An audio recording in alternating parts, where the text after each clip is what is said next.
I've had this Mercedes-Benz CLK for 2 years now, and I really enjoy the car. Just everything about it. Enjoy driving it. Enjoy how it looks, and all of its sort of quirky features and luxury features in the car. It's quite a modern car in many ways, despite being a 20-year-old design, but it also feels quite old school in others. It's got this very solid, heavy feeling, and you don't really get that in modern cars.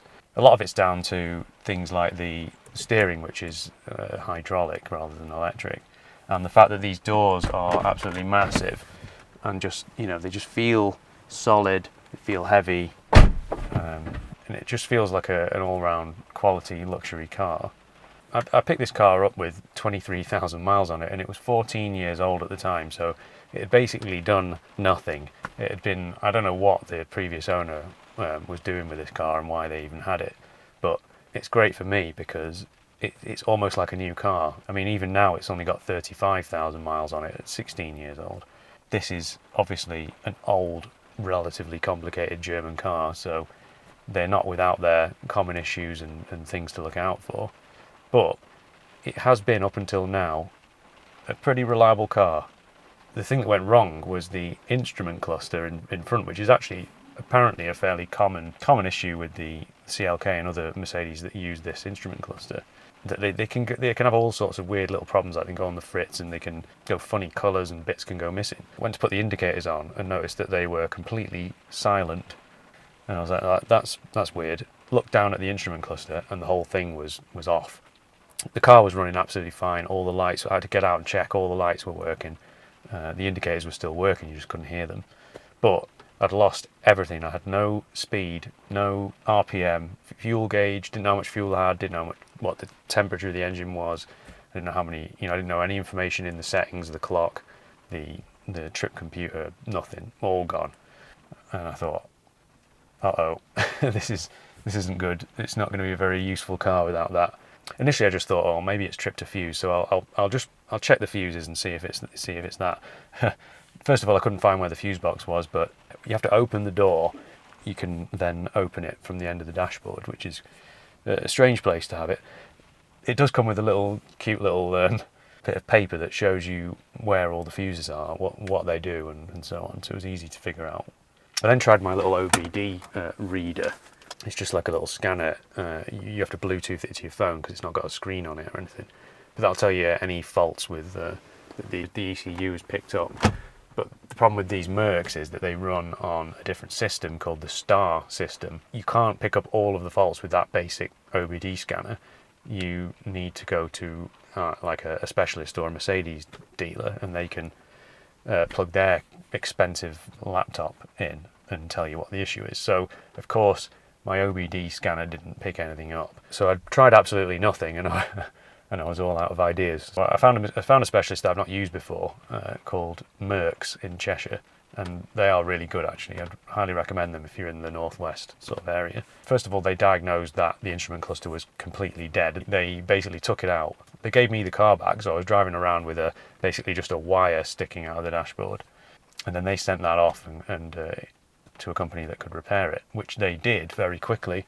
So I went to start the car, and it's winter now, and winter doesn't do batteries any good, and in the case of this car, the battery was flat after 2 weeks, which is not great. I got the car jump started with the trusty Honda Accord, drove it back to them. They fitted the new instrument cluster and they put a new battery in as well for me. Turned out that the old battery was literally the original battery for this car from 2006.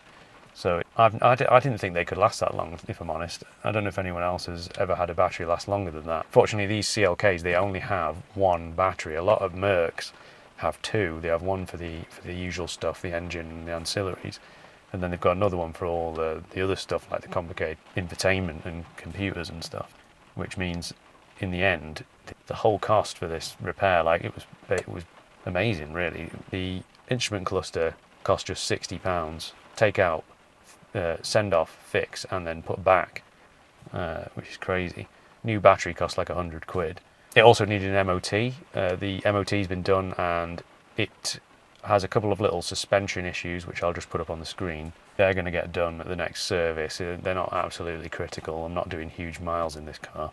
Interestingly, when you replace the battery in one of these cars, obviously it completely takes all the power away from everything, and it means that all the computer and everything all gets reset. It's actually amazing what tech is in the car, and you don't realise until you reset it, because the automatic gearbox, it learns how you drive. So if you're an aggressive driver that puts your foot down all the time, it'll learn to hold on to the revs for much longer and use that power from the engine.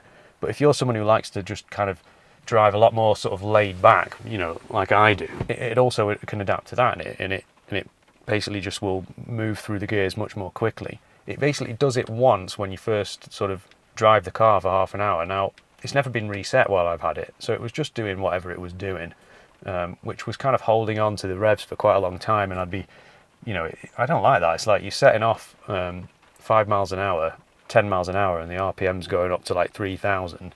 It's uncouth, you know. For a car like this, you want it to be much more relaxed and chill. Anyway, gearbox got reset, and then of course it started learning my driving style. It kind of now behaves like like how I'd imagine a lazy V8 with an auto gearbox would behave. It does work. This car has got enough torque that it doesn't have to always be in high RPM. You can actually manually reset the gearbox yourself. It involves doing a few things, kicking down the accelerator before you start the car, then you turn the key, and I'll find some description of it somewhere so you know how to do it if you want to. So yeah, now I've got a fully working CLK, MOT'd for another year. I'll tell you what, we'll go for a drive. Why not? Because you can't just sit here the whole time and talk shit. So let's go.